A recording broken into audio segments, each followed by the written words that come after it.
चाहनेछु। यति लामो समय तपाईँहरूले जुट्नुभयो र आज पानी परेको हुनाले कतिलाई आउन पनि गाह्रो भयो होला। मलाई थाहा छ तपाईँहरू एउटा आशा एउटा भरोसा बोकेर आउनुभएको छ। अझै पनि तपाईँको आँखामा देशमा अब केही हुन्छ कि भन्ने कुराको भरोसा देखिएको छ। नआत्तिनु होला। हामी सरकार सञ्चालनको सुरुवाती दिनमा छौँ। हामीले गर्नुपर्ने काम बाँकी नै छ। हामी बाहेक सबै प्रतिपक्ष भएको त्यसको जनमत हामीले प्राप्त गरेका छौँ। त्यस कारणले कहिलेकाहीँ सरकारले केही गर्दैन कि केही वातावरण बिग्रिन्छ कि भन्ने हल्ला कहिलेकाहीँ यहाँ तपाईँको कानसम्म पनि आइपुग्ला। त्यसको हल्लाको पछाडि लाग्न जरुरी छैन।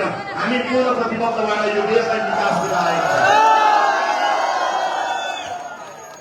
हामीले राजनीतिक भागभण्डाको युगलाई अन्त्य गर्ने कसम खाएका छौँ। त्यसैले हामी भागभण्डा गर्नको लागि होइन, भाग्य परिवर्तन गर्नका लागि आएका छौँ।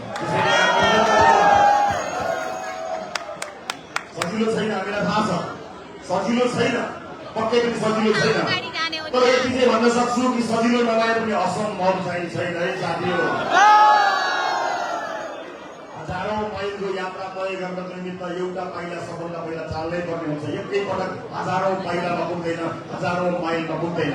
त्यो साहसी, त्यो दरिलो, त्यो प्रतिबद्ध पाइला रासोमाले चालेको छ। त्यो पाइला चाल्नको निमित्त तपाईँहरूले मद्दत गर्नुभएको हो। चुनावका बेलामा प्रधानमन्त्री केही मात्र नेपाल जान पाउनुभयो।